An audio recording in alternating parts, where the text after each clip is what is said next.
welcome to a deep dive, into the world of Shaykh Mawlay al-Arabi Darqawi, a prominent Sufi figure.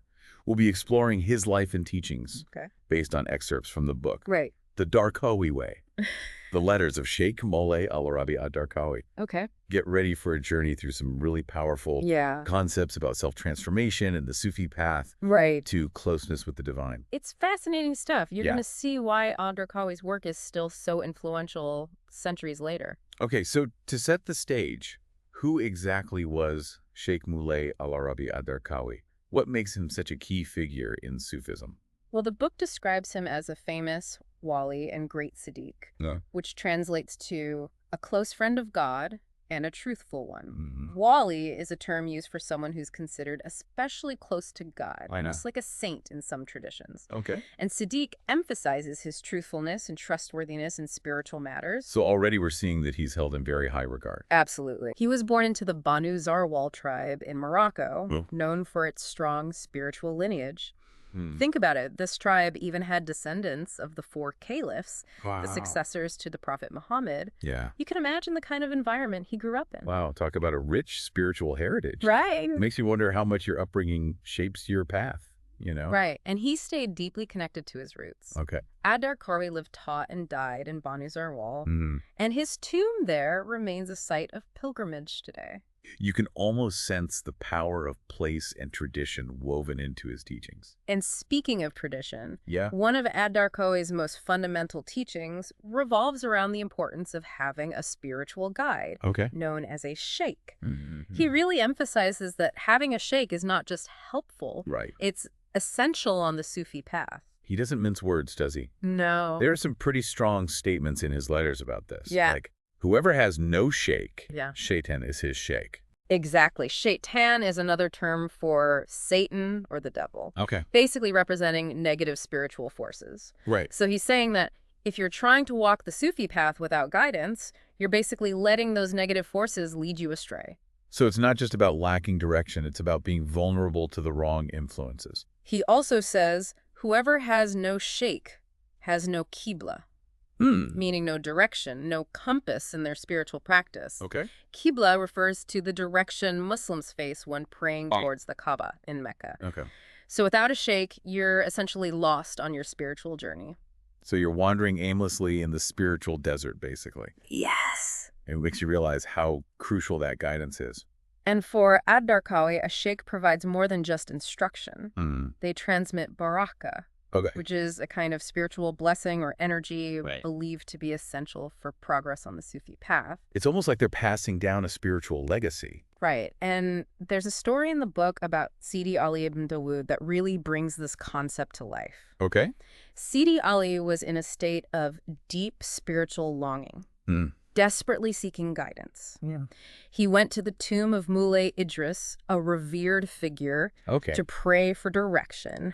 He wept intensely there. Yeah. You can almost feel his yearning, right? It's like a palpable sense of searching. And what's interesting is that when he left the tomb, he encountered a sharif named Sidi Hamid, who ended up becoming his spiritual guide. Oh, wow. So, like, his prayers were answered through this encounter. So it's not just about seeking out a teacher. There's also an element of divine intervention. Yes. Being open to that guidance, appearing in unexpected ways. Exactly. Now, once you have that sheikh and you're ready to embark on this Sufi journey, one of the most central themes in Darqawi's teachings is the struggle against what's called the nafs. Okay, the nafs. Yeah. Break that down for us. What is it, and why is it so important to Darqawi's path? The nafs is basically your lower self, the ego.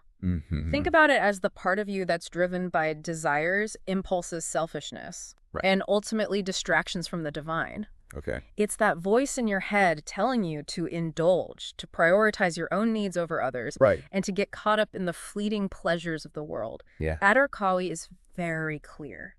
You can't just ignore the nafs. You have to actively work towards killing the self. Killing the self, that's pretty intense imagery, isn't it? It is. What does he mean by that? Is it literal? It's not about physically harming yourself, of course. It's about a deep inner transformation, a process of purifying the self from those negative qualities that the nafs represents. He compares it to weaning a child from its desires. It's a gradual process of letting go of attachments and impulses that hold you back spiritually. So it's not just about suppressing the ego, it's about completely transforming it. Exactly. And Darqawi emphasizes that sincerity is crucial in this struggle. Okay. It's not about appearances. Right. It's about choosing actions that are genuinely difficult for your nafs, even if no one else sees them. Mm-hmm. It's about that inner struggle to purify your intentions and motives. So it's like a constant internal audit, checking in with yourself. Yes. And making sure your actions are aligned with your spiritual goals. Yes, and it's a process that requires a lot of honesty with yourself. Right. Now, this inward focus on purifying the self ties into another one of his key teachings, complete reliance on Allah, known as tawakkul. So putting all your trust in God. Yes. Letting go of anxieties about worldly matters.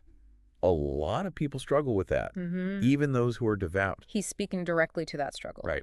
Darqawi critiques those who, despite their religious practices, still get consumed by worry about things like provision, their livelihood, what the future holds. Yeah. He's saying that true reliance on God means surrendering those anxieties, knowing that you're ultimately being taken care of. It's like a deep inner knowing that you're not alone, that there's a higher power guiding and supporting you. And he uses a really powerful image to drive this point home. Okay. He says, if we truly belong to Allah, the entire cosmos would be ours. Wow. Because Allah would have made it subservient to us. Wow, that shifts your whole perspective, doesn't it? It's not just about asking God for things. Right. It's about recognizing that everything ultimately belongs to the divine. And if we're truly aligned with that understanding, our needs will naturally be taken care of. It's a powerful message of faith and surrender. Yes. And this idea of detachment from the world seems to be a recurring theme in Darqawi's teachings, right? Yes. He dedicates a whole section to the concept of true poverty, which is called farq. Yes, and he's not just talking about material poverty, though that can certainly be a part of it. Right. Farq, or true poverty, is about a state of complete dependence on Allah, where you're free from attachment to possession status or anything worldly. Yeah. It's about cultivating an inner richness that comes from recognizing your true source of abundance. So it's like saying, my cup is already full. Exactly. Not because of what I have, right, but because of my connection to something much greater than myself. Exactly. And he tells a story about Shaykh Abu Dawail al-Majub to really illustrate this point. Okay. Shaykh Abu Dawail and his companions were facing a drought and desperately needed rain for their crops. Yeah. They went to pray for provision, and immediately after their prayer, the skies opened up and it poured. Talk about a direct response. Right. But the point of the story isn't about the miraculous rainfall itself. Right. It's about the state of complete reliance that allowed that miracle to occur. Right. They embodied true poverty, and in that state of surrender, they were open to receiving the blessings they needed. It's like that saying, let go and let God. When you strip away your dependence on external things, you become a vessel for divine grace. Exactly. And that ties back to the tawakkul as well. Absolutely. Yeah. Now, alongside the struggle against the nafs and cultivating tawakkul and farq, another cornerstone of Darqawi's Sufi path is the practice of dhikr. Dhikr, for those who aren't familiar, what is that exactly? Dhikr is the remembrance of God. Okay. Often through the repetition of certain phrases or Allah's names. Right. Darqawi believed it had incredible power to bring you closer to the divine. So it's more than just a ritual. It's about cultivating a constant state of awareness and connection with Allah. Exactly. And he doesn't just tell people, go do dik. He provides very specific guidance on how to practice it effectively. Okay. For example, he emphasizes the importance of visualization during dik, right, focusing on Allah's name, almost like a meditation. So it's not just a vocalization, it's a deep inner practice. And again, he connects it back to that idea of challenging the self. He says that choosing actions that are difficult for your nafs can actually enhance the effectiveness of your dhikr. It's like saying, the more you purify yourself, the more receptive you become to that divine presence. It's fascinating how all these teachings are interconnected. That's what's so brilliant about Darqawi's work. He weaves together all these different practices and concepts into a cohesive path of transformation. Now, you mentioned that Darqawi also talks about miracles, or karamat, on the Sufi path.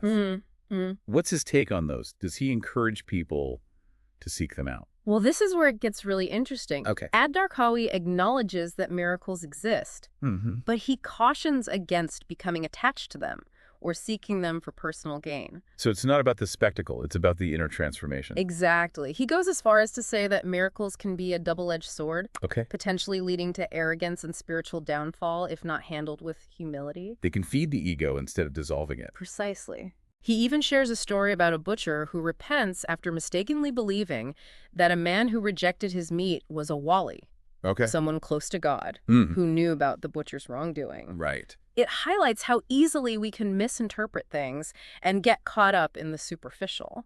It's a reminder to stay focused on your own inner work, even when extraordinary things are happening around you. That's the heart of it. Yeah. Now, there's another topic that Darqawi dives into that might surprise you. His stance on seeing the Prophet Muhammad. Oh, I'm definitely intrigued.